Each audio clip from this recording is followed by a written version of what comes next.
Job chapter 32. So these three men ceased to answer Job, because he was righteous in his own eyes. Then was kindled the wrath of Elihu the son of Barachel the Buzite, of the kindred of Ram. Against Job was his wrath kindled, because he justified himself rather than God. Also against his three friends was his wrath kindled, because they had found no answer, and yet had condemned Job. Now Elihu had waited till Job had spoken, because they were elder than he. When Elihu saw that there was no answer in the mouth of these three men, then his wrath was kindled. And Elihu the son of Barachel the Buzite answered and said, I am young, and ye are very old. Wherefore I was afraid, and durst not show you mine opinion. I said, days should speak, and multitude of years should teach wisdom. But there is a spirit in man, and the inspiration of the Almighty giveth them understanding. Great men are not always wise, neither do the aged understand judgment. Therefore I said, Hearken to me, I also will show mine opinion. Behold, I waited for your words, I gave ear to your reasons, whilst ye searched out what to say. Yea, I attended unto you, and behold, there was none of you that convinced Job, or that answered his words. Lest ye should say, We have found out wisdom, God thrusteth him down, not man. Now he hath not directed his words against me, neither will I answer him with your speeches. They were amazed. They answered no more.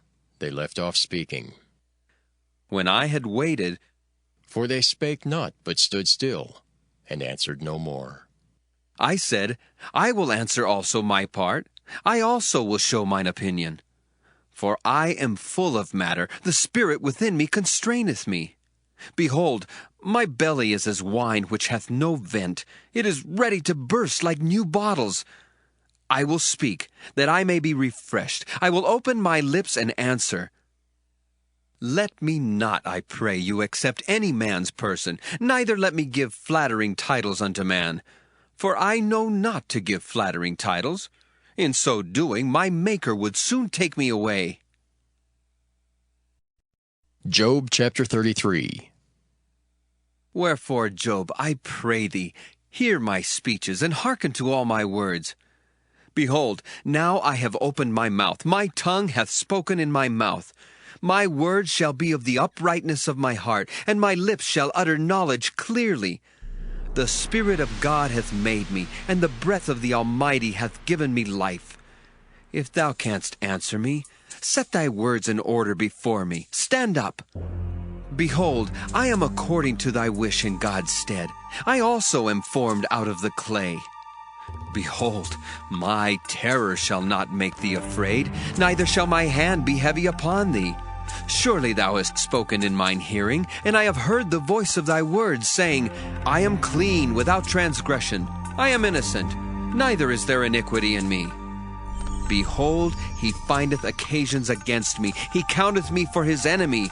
He putteth my feet in the stocks. He marketh all my paths. Behold, in this thou art not just. I will answer thee, that God is greater than man. Why dost thou strive against him? For he giveth not account of any of his matters. For God speaketh once, yea, twice, yet man perceiveth it not. In a dream, in a vision of the night, when deep sleep falleth upon men, in slumberings upon the bed, then he openeth the ears of men, and sealeth their instruction, that he may withdraw man from his purpose, and hide pride from man. He keepeth back his soul from the pit, and his life from perishing by the sword. He is chastened also with pain upon his bed, and the multitude of his bones with strong pain, so that his life abhorreth bread, and his soul dainty meat.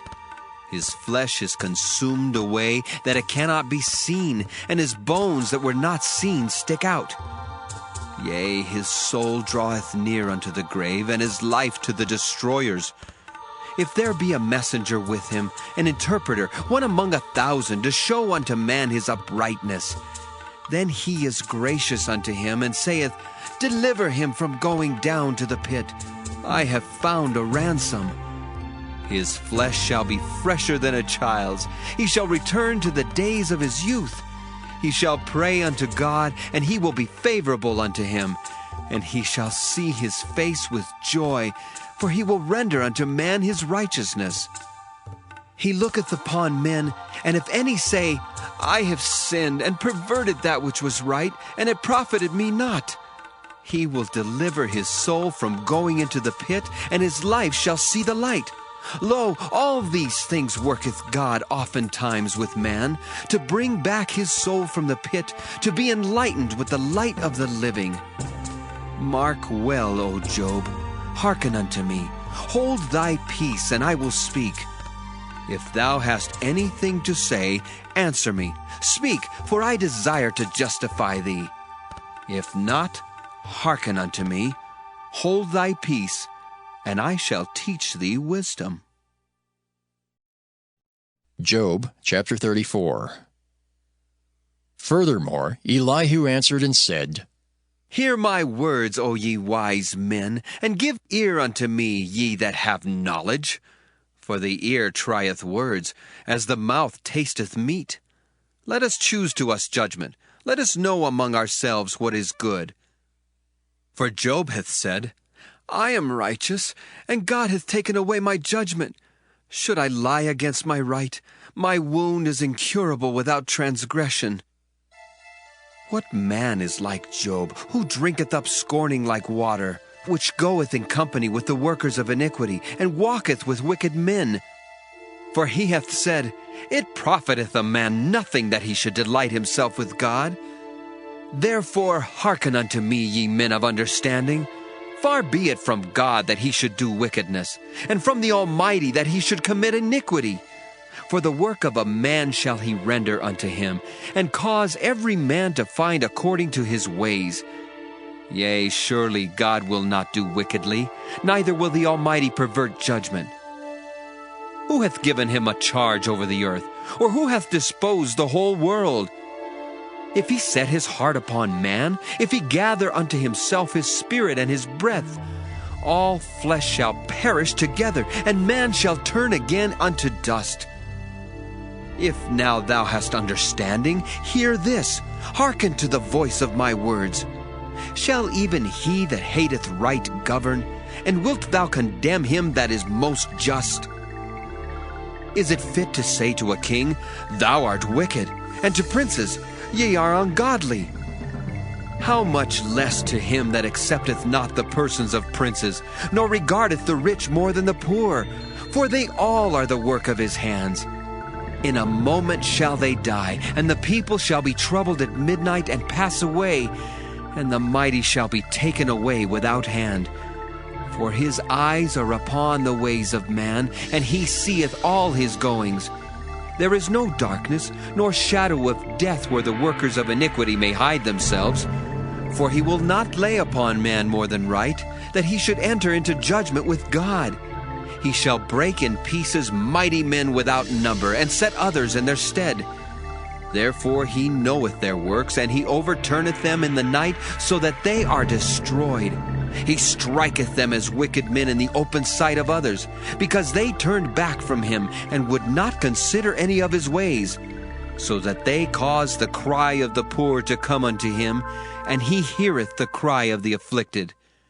When he giveth quietness, who then can make trouble? And when he hideth his face, who then can behold him, whether it be done against a nation or against a man only? That the hypocrite reign not, lest the people be ensnared.